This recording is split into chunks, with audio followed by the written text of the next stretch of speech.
rumah dia banyak sungguh. Dan dia jadi kaya raya. Sedangkan waktu Nabi dia susah. Dia miskin. Ya. Satu hari dia bermimpi.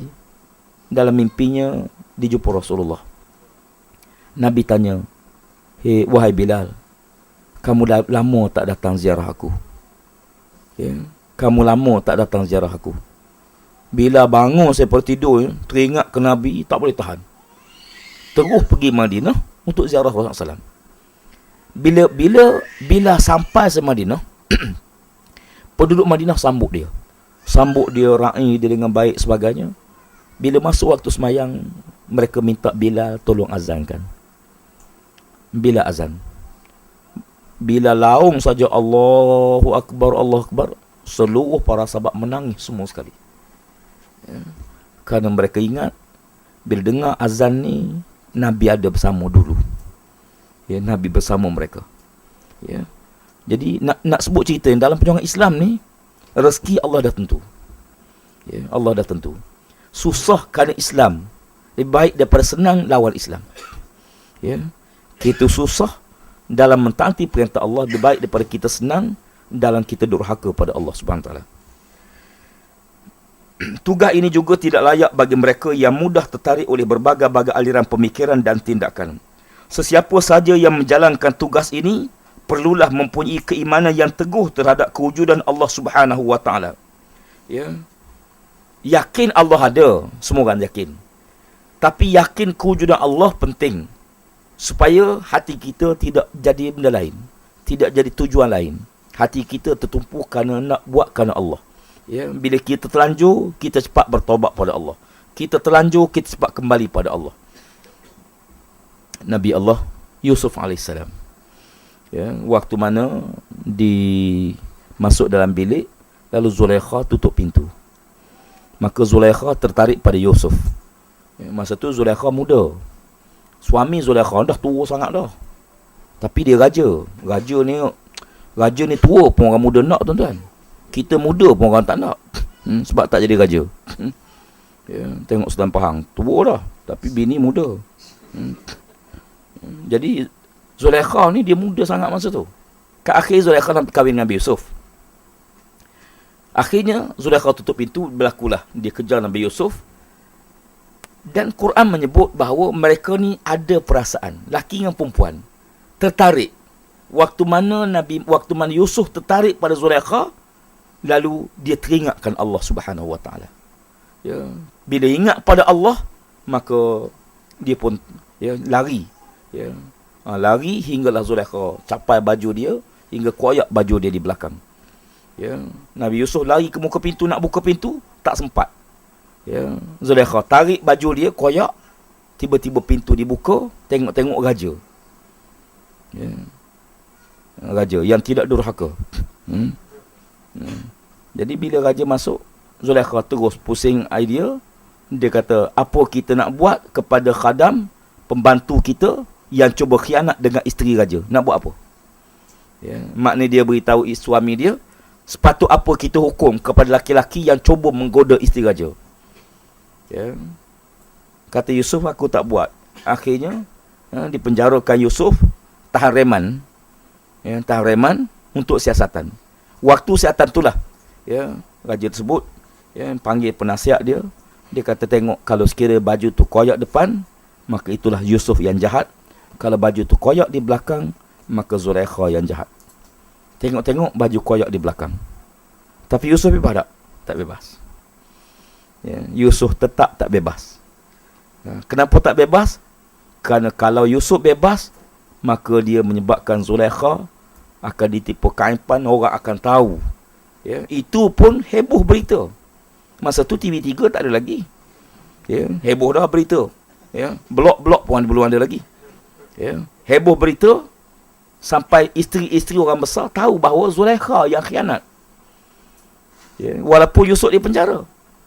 Ya, itu yang menyebabkan akhir Zulaikha dia marah juga. Ya, dia kata, kamu tak kenal Yusuf, bolehlah cakap. Ya, kalau kamu tengok Yusuf, kamu pun kena. Kamu pun akan tertarik dengan Yusuf. Maka dikumpulkan semua, bagi pisau, bagi buah, iris. Tengah kupas Nabi Yusuf berjalan depan. Ya, sampai perempuan tu terkerak jari mereka. Tak sedar kerak jari. Itu bahaya kalau laki-laki handsome sangat. Jadi tuan-tuan tak payah pakai gencu lah. Pakai gencu nyayang nanti yang perempuan.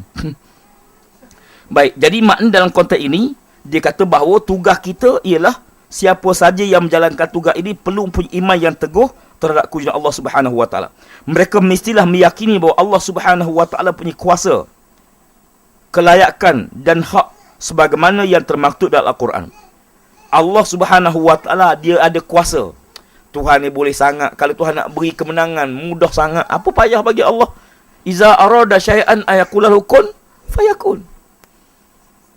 Tak payah sampai 40-50 tahun kita duk berjuang. Sampai baru ni ada orang jumpa, dia kata, pasal apa ustaz kita pah ni?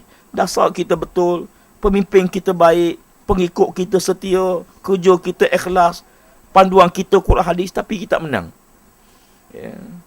50 tahun lebih dah kita berjuang, tak menang-menang. Pasal apa? Kata 50 tahun, bukan lama. Bukan lama. Nabi Nuh AS, doa Allah hancurkan kaum dia. Allah kata, aku akan terima. Allah terima doa kamu ya Nuh, berapa tahun? 40 tahun. Daripada Allah sebut Allah terima tu, dengan bala turun 40 tahun. 50 tahun baru. Mampu sangat 50 tahun. Proses dia Islam ni, dia kena teguh. Nak teguh akidah, kena teguh mantapan perjuangan, diuji macam-macam diuji tu. Semua ujian tu memantapkan, makin teguh. Sebab bila Allah beri kemenangan, kalau tak bersedia, na'udzubillah. Kalau Islam tumbang, dia payah nak baik semula. Islam ni kalau naik, jangan bagi jatuh. Sebab bila jatuh, nak naik semula cukup payah. Cukup payah. Terengganu berbelas tahun.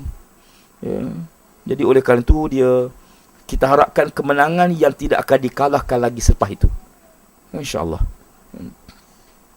Mereka ini mestilah meyakini bahawa hari perhitungan Yaumul Hisab, sebagaimana yang diterangkan dalam Al-Quran, mereka ini juga satu-satunya jalan kebenaran. Bagi mereka ini, satu-satunya jalan kebenaran ialah jalan yang ditunjukkan oleh Nabi SAW. Apa yang kita buat ada balasan. Ada balasan. Manusia tak tengok, Allah tengok. Manusia tak tahu, Allah tahu. Tak apa. Kadang-kadang ada benda kita tak boleh cerita pada orang. Kadang-kadang kita boleh cerita. Ada benda kita boleh beritahu. Ada benda kita tak boleh tahu. Sebab tu tulisan ni lebih baik daripada apa yang kita ucap. Kadang-kadang kita nak ucap tu tak keluar. Perkataan tu tak keluar. Bila kita tulis, dia boleh tulis dengan baik. Maka tulisan itu lebih mudah menterjemahkan apa yang kita hasrat, yang kita nak. Ana tulis surat kepada Jamil Khair. Jamil Khair ni kawan lama masa forum dulu. Ana pun tak tahu bila dia masuk UMNO. Ana tulis surat dia, ana kata, ya akhi, pertamanya ana ucap takziah lah pada anta, kerana anta menyusahkan diri anta di akhirat besok. Anta terima jawatan ini, sedangkan anta tidak lebih baik daripada Imam Ahmad bin Hanbal. Imam Ahmad bin Hanbal ditawar jawatan mufti. Dia tak nak terima mufti sampai dia masuk penjara. Kenapa? Kan dia tahu kalau dia terima jawatan mufti, berarti dia reda dengan pemerintah yang zalim. Masa tu Hajjah bin Yusuf As-Saqafi pemimpin. Dia bukan tak nak terima. Imam Ahmad bin Hanbal ni ilmunya layak apa semua. Bila khalifah suruh dia, kata saya tak layak. Khalifah tanya, siapa kata kamu tak layak? Dia kata, saya lah kata. Saya lah kata tak layak.